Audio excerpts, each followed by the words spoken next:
போட்டித் தேர்வுகளில் வெற்றி பெற தினமும் படித்துக் கொண்டிருக்கும் மாணவ நண்பர்கள் அனைவருக்கும் வணக்கம். இது உங்கள் பொன்வேல் பாண்டியன், நடப்பு நிகழ்வுகள் ஆசிரியர். இன்றைய வகுப்பில் நம்ம பார்க்க போகிற பகுதி அக்டோபர் 25 மற்றும் 26 தேதிக்குரிய தினசரி நடப்பு நிகழ்வுகளின் மொத்த தொகுப்பு. சரியா? அது மட்டும் இல்லை, இப்போ நம்ம போகிற நோட்ஸ்லேருந்து கொடுக்குற நோட்ஸ்லேருந்து கடைசியாக தேர்வில் எதிர்பார்க்கப்படும் ஒரு சில கேள்விகளும் கேட்டிருப்பேன். மறக்காமல் பதில்கள் சொல்கிறதுக்கு ட்ரை பண்ணி பாருங்கள். சரியா? சரி, ஆரம்பிக்கலாம். அக்டோபர் 25 மற்றும் 26 தேதிக்குரிய தினசரி நடப்பு நிகழ்வுகள். ஃபர்ஸ்ட் பாயிண்ட் என்னன்னு பாருங்கள். ஒரு செயற்கைக்கோள் சஜியன் 21 செயற்கைக்கோள். இதை செலுத்திய நாடு எது அப்படின்னு பார்த்தீங்கன்னா சைனா. ஓகே, பாருங்க ஏன் அனுப்பப்பட்டது, அதனுடைய பயன் என்னன்னு சொல்லி பாருங்க. விண்வெளி குப்பைகளை குறைக்கும் தொழில்நுட்பத்தை பரிசோதிப்பதற்காக சஜியன் 21 என பெயரிடப்பட்ட செயற்கைக்கோளினை சீனா வெற்றிகரமாக விண்ணில் செலுத்தியுள்ளது. சரி, அப்போ பார்த்தீங்கன்னா சீனா சஜியன் 21 அப்படிங்கிற ஒரு செயற்கைக்கோளை விண்ணில் செலுத்தியிருக்கிறாங்க. எதற்காக அப்படின்னு சொல்லி பார்த்தீங்கன்னா விண்வெளி குப்பைகளை குறைக்கும் தொழில்நுட்பத்தை பரிசோதிப்பதற்காக இந்த செயற்கைக்கோள் பயன்படுத்தப்படுகிறது. சரியா? இந்த செயற்கைக்கோளானது தென்மேற்கு சீனாவின் சிச்சுவான் மாகாணத்தில் உள்ள ஜிஷாங் செயற்கைக்கோள் செலுத்தும் மையத்திலிருந்து லாங் மார்ச் 3B என்ற ராக்கெட் மூலம் செலுத்தப்பட்டது. எங்க? சீனாவின் ஜிஷாங் அப்படிங்கிற செயற்கைக்கோள் செலுத்தும் மையத்திலிருந்து செலுத்தப்பட்டது. அதற்கு பயன்படுத்தப்பட்ட ராக்கெட்டின் பெயர் என்ன அப்படின்னு பார்த்தீங்கன்னா லாங் மார்ச் 3B. சஜியன் செயற்கைக்கோள், அந்த ராக்கெட் பெயர் லாங் மார்ச் 3B. ஓகேவா? நமக்கு GSLV BSLV அப்படிங்கிற மாதிரி ஒரு ராக்கெட் பேர் சொல்கிறோம் இல்லையா? அது மாதிரி ஸ்பேஸ் எக்ஸ் நிறுவனத்திற்கு ஃபால்கன் 9 அப்படின்னு சொல்லுவாங்க. அதே மாதிரி சைனா பயன்படுத்துகிற ஒரு முக்கியமான அந்த ராக்கெட்டின் பெயர் என்னன்னு பார்த்தீங்கன்னா long March 3B. Second point பாருங்க. இந்த தினத்திற்கானது இந்தோ திபெத் எல்லை காவல் படையின் நிறுவன தினம் கொண்டாடப்பட்டது. சரியா? இந்தோ திபெத் எல்லை காவல் படையின் நிறுவன தினம். பாருங்க, இந்திய சீன எல்லைகளை பாதுகாக்கும் இந்தோ திபெத் எல்லை காவல் படை அக்டோபர் 24 1962 அன்று தொடங்கப்பட்டது. சரியா? அதான் ITBB அப்படின்னு சொல்றாங்க. ITBBனா உங்களுக்கு தெரிஞ்சுக்கோ, இந்தோ திபெத் பார்டர் போலீஸ். ITBB தொடங்கப்பட்டதன் 60வது நிறுவன தின நிகழ்ச்சி நொய்டாவில் நடைபெற்றது. சரியா? பாருங்க, அதாவது 1962 இந்தியா சீனா போர் வந்தது உங்களுக்கு தெரிஞ்சிருக்கும். அந்த டைம்ல நம்ம எல்லைப்புறத்தில் நம்ம காவல் படை சூப்பராக கொண்டு வரணும் அப்படிங்கிறதுக்காக ஒரு முக்கியமான ஒரு இந்த இந்திய சீன எல்லை. சரியா? சீனா பக்கத்து இந்தியா பக்கத்தில் இந்த சீனா இருக்கிற அந்த முக்கியமான இடம் இந்த திபெத் பகுதி. சரியா? அதை சூப்பராக நம்ம இந்திய பகுதியை பாதுகாக்கணும் அப்படிங்கிறதுக்காக உருவாக்கப்பட்டதான் இந்தோ திபெத் எல்லை காவல் படை 1962. அதே மாதிரி 1965 முக்கியமாக இது இந்திய சீன எல்லை மட்டும் அப்படிங்கிற மாதிரி எல்லா எல்லைகளையும் பாதுகாப்பதற்காக உருவாக்கப்பட்டது BSF 1965, ITBB 1962. மறந்துடாதீங்க. ஓகேவா? அது மட்டும் இல்லை, இந்தோ திபெத் எல்லை பாதுகாப்பு படை அப்படிங்கிறது பார்த்தீங்கன்னா ரீசெண்டாக பார்த்தீங்கன்னா ஆப்ரேஷன் ஸ்னோ லியோபேர்ட். சரி, ஆப்ரேஷன் ஸ்னோ லியோபேர்ட், ஆப்ரேஷன் பனி சிறுத்தை அப்படிங்கிற பேரில் ஒரு ஆப்ரேஷன் மேற்கொண்டாங்க. ஓகேவா? எங்கே? ஹிமாலயன் ரேஞ்சஸ் ஏரியாவில் பார்த்தீங்கன்னா யாரு ஆப்ரேஷன் ஸ்னோ லியோபேர்ட் அப்படிங்கிற ஆப்ரேஷன் பனி சிறுத்தை அப்படிங்கிற அந்த ஆப்ரேஷனை மேற்கொண்டாங்க அப்படின்னு பார்த்தீங்கன்னா இந்தோ திபெத் எல்லை பாதுகாப்பு படை. ஓகேவா? எங்க? ஹிமாலயன் சரகம் அப்படின்னு சொல்ற ஹிமாலயன் ரேஞ்சஸ்ல. அடுத்து பாருங்க.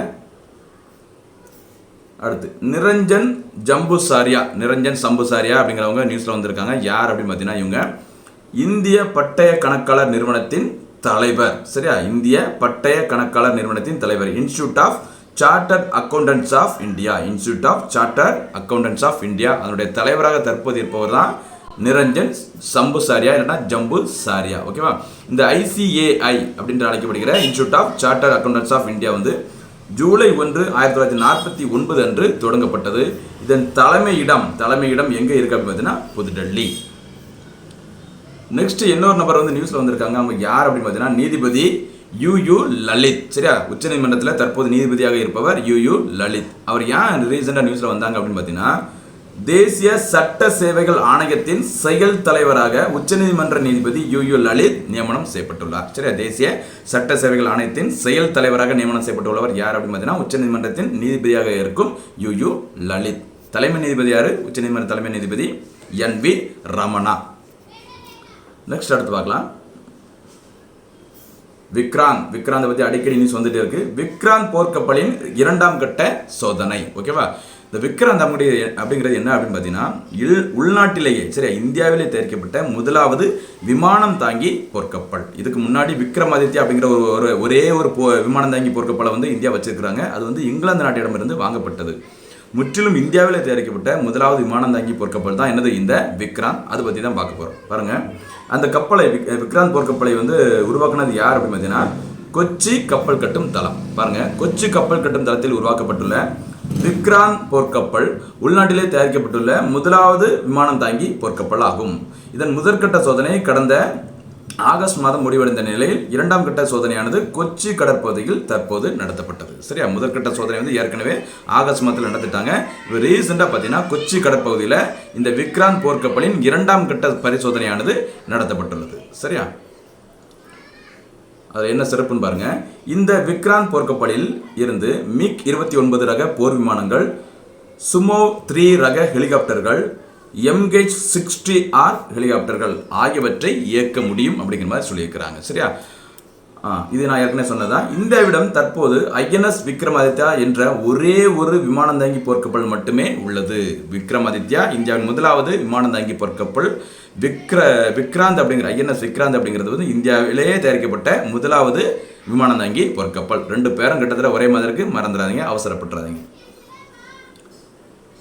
அடுத்து பார்த்தீங்கன்னா பாருங்க, 67வது தேசிய திரைப்பட விருதுகள் 2019. சரியா, 2019ஆம் ஆண்டிற்கான 67வது தேசிய திரைப்பட விருதுகள் வந்து ஏற்கனவே அனௌன்ஸ் பண்ணியிருந்தாங்க. இப்போ நேற்று பார்த்தீங்கன்னா அக்டோபர் 25 பார்த்தீங்கன்னா இந்த விருதுகள் வழங்கப்பட்டது. பாருங்க, 2019ஆம் ஆண்டின் 67வது தேசிய திரைப்பட விருதுகள் வழங்கும் நிகழ்ச்சி புதுடெல்லியில் உள்ள விஞ்ஞான் பவனில் நடைபெற்றது. இதில் துணை குடியரசுத் தலைவர் வெங்கையா நாயுடு கலந்து கொண்டு விருதுகளை வழங்கினார். சரி, 67வது தேசிய திரைப்பட விருதுகள் வழங்கும் நிகழ்ச்சி நடைபெற்ற இடம் புதுடெல்லியில் உள்ள விஞ்ஞான் பவன். ஓகேவா, அது வந்து 2019ஆம் ஆண்டிற்கான விருது ஆகும். சரியா, இனிமே இந்த விருதுகள் யாருக்கெல்லாம் வழங்கினாங்க அப்படிங்கறத பார்க்கலாம்.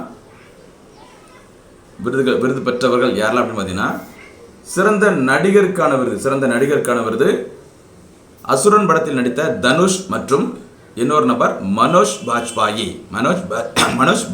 ஆகிய இருவருக்கும் சிறந்த நடிகருக்கான விருது வந்து பகிர்ந்தளிக்கப்பட்டுள்ளது.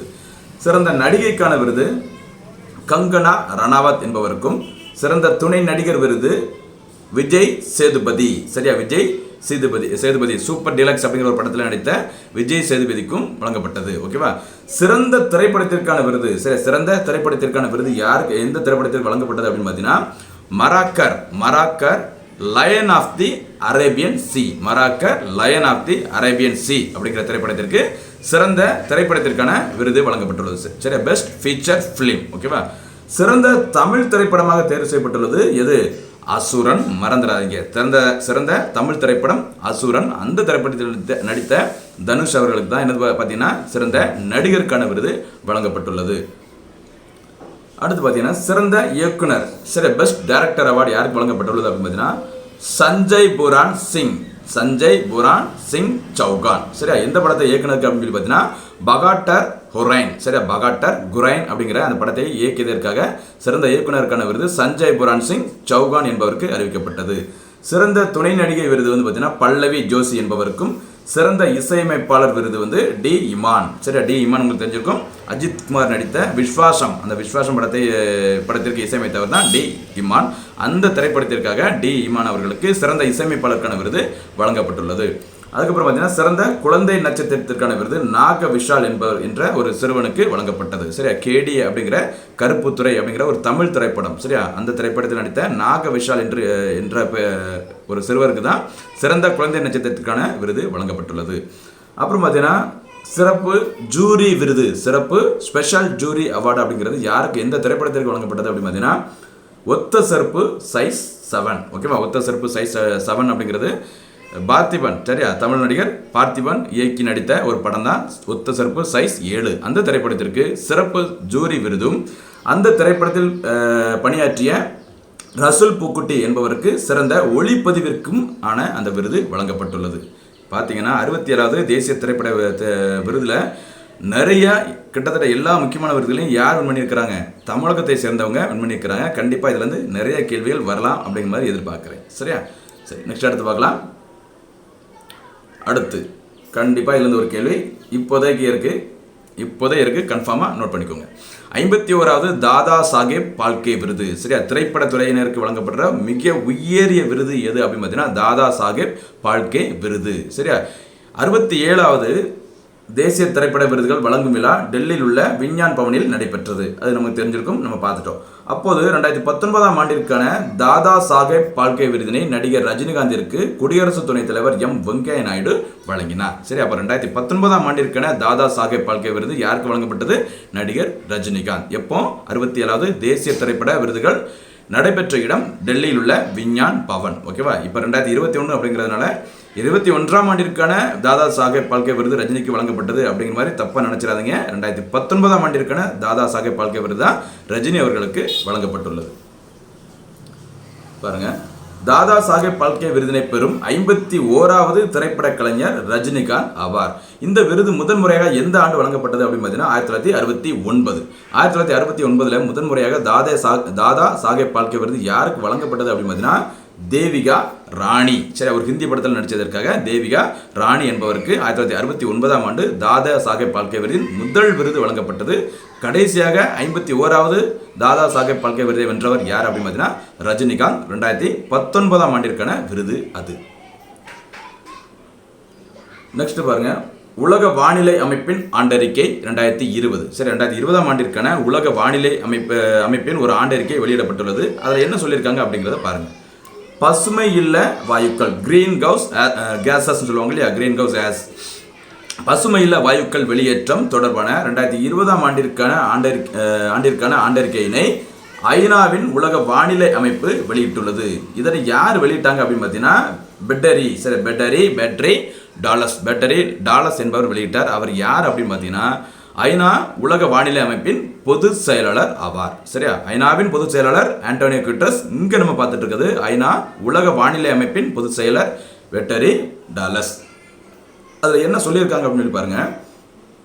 இதில் முக்கிய பசுமை இல்ல வாயுவான கார்பன் டை ஆக்சைடின் வெளியேற்றமானது உலக சராசரி அளவாக 10 லட்சத்திற்கு 413.2 பாகங்கள் என்ற புதிய உச்சத்தை 2020இல் எட்டியுள்ளதாக தெரிவிக்கப்பட்டுள்ளது. சரியா, 2020 இந்த கார்பன் டை ஆக்சைடு அதுதான் பார்த்தீங்கன்னா பசுமை இல்ல வாயுல ரொம்ப முக்கியமான வாயு.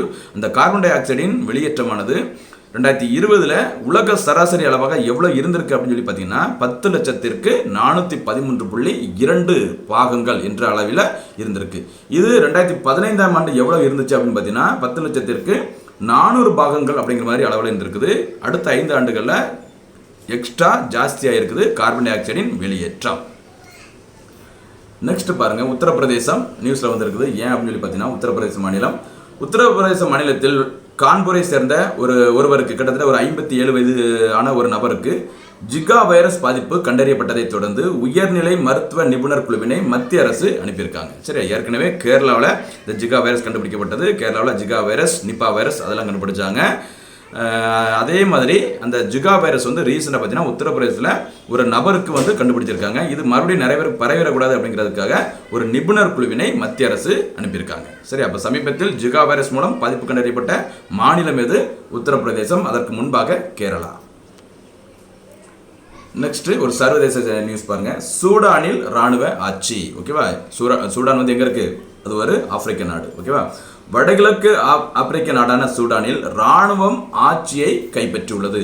சூடானில் நீண்ட காலமாக அதிபராக இருந்த ஒமர் அல் பஷீர் கடந்த 2 ஆண்டுகளுக்கு முன்னர் ராணுவத்தால் ஆட்சியிலிருந்து அகற்றப்பட்டார். சரி, ரொம்ப வருஷமா சூடானை ஆண்டுட்டு இருந்தவர் யார் அப்படின்னு பார்த்தீங்கன்னா உமர் அல் பஷீர். அவரை கடந்த 2 வருஷத்துக்கு முன்னாடி, சரி 2019 அந்த மாதிரி டைம்ல பார்த்தீங்கன்னா ஆட்சியிலிருந்து ராணுவம் தூக்கிட்டாங்க. ஓகேவா, அதன் பிறகு இடைக்கால அரசின் பிரதமராக நியமனம் செய்யப்பட்டவர் யார் அப்படின்னு பார்த்தீங்கன்னா அப்துல்லா ஹாம்டோக். சரி, அப்துல்லா ஹாம்டோக் என்பவர் சூடான் நாட்டின் இடைக்கால பிரதமராக நியமனம் பொறுப்பேற்றிருந்தார். இப்போ ரீசெண்டாக பார்த்தீங்கன்னா அவருக்கும் ராணுவத்திற்கும் பார்த்தீங்கன்னா சில கருத்து வேறுபாடு ஏற்பட்டதுனால தற்போது பிரதமர் அப்துல்லாவை கைது செய்துள்ள ராணுவம் அந்நாட்டில் அவசர நிலையும் பிரகடனம் செய்துள்ளது. சரி, அப்போ சமீபத்தில் ராணுவம் ஆட்சியை கைப்பற்றிய நாடு சூடான். சரியா, அங்கு இடைக்கால பிரதமராக இருந்தவர் அப்துல்லா ஹாம்டோக். ஓகேவா, அங்க பார்த்தீங்கன்னா அது மட்டும் இல்ல அவசர நிலையும் பிரகடனம் செய்யப்பட்டுள்ளது. அதே மாதிரி மியான்மர் அந்த மாதிரி நாடுகள்லையும் பார்த்தீங்கன்னா ராணுவ ஆட்சி தான் நடைபெற்று வருகிறது. அடுத்து பார்த்தீங்கன்னா தமிழக அரசின் பொருளாதார ஆலோசனை குழு. சரியா, தமிழக முதல்வர் ஸ்டாலின் தமிழகத்தின் முதல்வராக பொறுப்பேற்ற பிறகு தமிழகத்தில் பொருளாதாரத்தை சூப்பராக கொண்டு வரணும் அப்படிங்கிறதுக்காக ஒரு 5 நபர்கள் கொண்ட ஒரு பொருளாதார குழுவினை நியமனம் செய்தார். அதை பற்றி தான் ரீசெண்டாக நியூஸ் வந்தது. அது தொடர்பான ஒரு மீட்டிங் நடைபெற்றது. சரியா, அதனால செய்திகளை போட்டிருந்தாங்க. அதனால மறுபடியும் சொல்லியிருக்கேன் பாருங்க. தமிழ்நாட்டின் வளர்ச்சி மற்றும் முதலீடுகளை மீட்டெடுப்பதற்காக 5 பேர் கொண்ட பொருளாதார ஆலோசனை குழுவினை தமிழக முதல்வர் மு.க. ஸ்டாலின் அமைத்தார். சரியா, எத்தனை பேர்? 5 பேர். நோக்கம் தமிழ்நாட்டின் வளர்ச்சி மற்றும் முதலீடுகளை மீட்டெடுப்பதற்காக. அந்த குழுவில் யாரெல்லாம் இடம் பெற்றிருந்தாங்க அப்படிங்கிறது செய்தி பாருங்க. இந்த குழுவில் தமிழக அரசின் பொருளாதார ஆலோசனை குழுவில் பொருளாதார அறிஞர்கள் எஸ்தர் டஃப்ளோ, ஜீன் ட்ரீஸ், முன்னாள் RBI ஆளுநர் ரகுராம் ராஜன், முன்னாள் தலைமை பொருளாதார ஆலோசகர் அரவிந்த் சுப்பிரமணியன் மற்றும் எஸ். நாராயணன். சரியா, ஆகியோர் இந்த குழுவில் அடங்கியிருக்கிறாங்க. யாரெல்லாம்? Esther Duflo, Jean Dreze, Raghuram Rajan, Arvind Subramanian மற்றும் எஸ். நாராயணன் ஆகிய 5 பேர் கொண்டது தான் தமிழக அரசின் பொருளாதார ஆலோசனை குழு. நெக்ஸ்ட் பாருங்க. பிரதம மந்திரி ஆயுஷ்மான் பாரத் சுகாதார உள்கட்டமைப்பு திட்டம். பிரதமர் நரேந்திர மோடி தனது சொந்த தொகுதியில், சரியா, பிரதமர் நரேந்திர மோடி எந்த தொகுதியிலிருந்து பாராளுமன்றத்திற்கு உறுப்பினராக தேர்ந்தெடுக்கப்பட்டார்? உத்தரப்பிரதேசத்தில் உள்ள வாரணாசி. சரியா, அந்த வாரணாசியில் ரூபாய் 5000 கோடி மதிப்பிலான பிரதம மந்திரி ஆயுஷ்மான் பாரத் சுகாதார உள்கட்டமைப்பு திட்டத்தை அக்டோபர் 25 அன்று தொடங்கி வைத்தார். சரி, அப்போ பார்த்தீங்கன்னா ஆயுஷ்மான் பாரத் திட்டம் அப்படிங்கிறது செப்டம்பர் 23, 2018 தொடங்கப்பட்டது. எப்போ? செப்டம்பர் 23, 2018 தொடங்கப்பட்டது. அந்த ஆயுஷ்மான் பாரத் சுகாதார உள்கட்டமைப்பு திட்டத்தை அக்டோபர் 25 இப்போ ரீசெண்டாக எங்கிருந்து தொடங்கி வச்சிருக்காங்க பிரதமர் மோடி? உத்தரப்பிரதேச மாநிலத்தில் உள்ள வாரணாசி. ஓகேவா? கவனமா இருங்க. அடுத்ததாக கடைசி பகுதியாக இன்றைய தினத்திற்கான கேள்விகள். இதுவரைக்கும் பார்த்த நம்ம வீடியோஸ்ல இருந்து எந்த மாதிரி கேள்விகள் வரலாம் அப்படிங்கிற மாதிரி கொடுத்துருக்கேன் பாருங்க. இன்றைய தினத்திற்கான கேள்விகள். முதலாவது கேள்வி, உள்நாட்டிலேயே தயாரிக்கப்பட்டுள்ள இந்தியாவின் முதல் விமானம் தாங்கி போர்க்கப்பல் எது? இரண்டாவது கேள்வி, எந்த ஆண்டிற்கான தாதா சாஹேப் பால்கே விருது நடிகர் ரஜினிகாந்திற்கு வழங்கப்பட்டது? மூன்றாவது கேள்வி, பிரதம மந்திரி ஆயுஷ்மான் பாரத் சுகாதார உள்கட்டமைப்பு திட்டத்தை பிரதமர் மோடி எங்கு தொடங்கி வைத்தார்? சரியா, எங்கு தொடங்கி வைத்தார்? என்ன திட்டம்? பிரதம மந்திரி ஆயுஷ்மான் பாரத் சுகாதார உள்கட்டமைப்பு திட்டம் எங்கிருந்து பிரதமர் மோடி தொடங்கி வைத்தார்? எங்கே தொடங்கி வைத்தார்? ஓகேவா? காணொலி மூலம் தான் தொடங்கி வச்சாரு. எந்த பகுதி அப்படிங்கிற கேட்டிருக்கிறேன். அடுத்து நான்காவது கேள்வி, 67வது தேசிய திரைப்பட விருது வழங்கும் நிகழ்ச்சியில் எந்த திரைப்படத்திற்கு சிறந்த திரைப்படத்திற்கான விருது வழங்கப்பட்டது? அடுத்து கடைசி கேள்வி, சஜியன் 21 செயற்கைக்கோளினை விண்ணில் செலுத்தியுள்ள நாடு எது? இதுதான் இந்த திட்டத்திற்கான கேள்விகள் மற்றும் நடப்பு நிகழ்வுகளின் மொத்த தொகுப்பு. மறக்காம நோட்ஸ் எடுத்துக்கோங்க. அதில் ரொம்ப முக்கியமான விஷயம், இன்னும் நிறைய பேர் அந்த தப்பு பண்ணிட்டு இருக்கீங்க. கேள்விகளுக்கு நல்லா பதில் சொல்றதுக்கு ட்ரை பண்ணி பாருங்க. அப்போதான் தேர்வு டைம்ல நமக்கு ஞாபகம் வரும். சரியா? சரி, மறுபடியும் சந்திக்கலாம். நன்றி, வணக்கம்.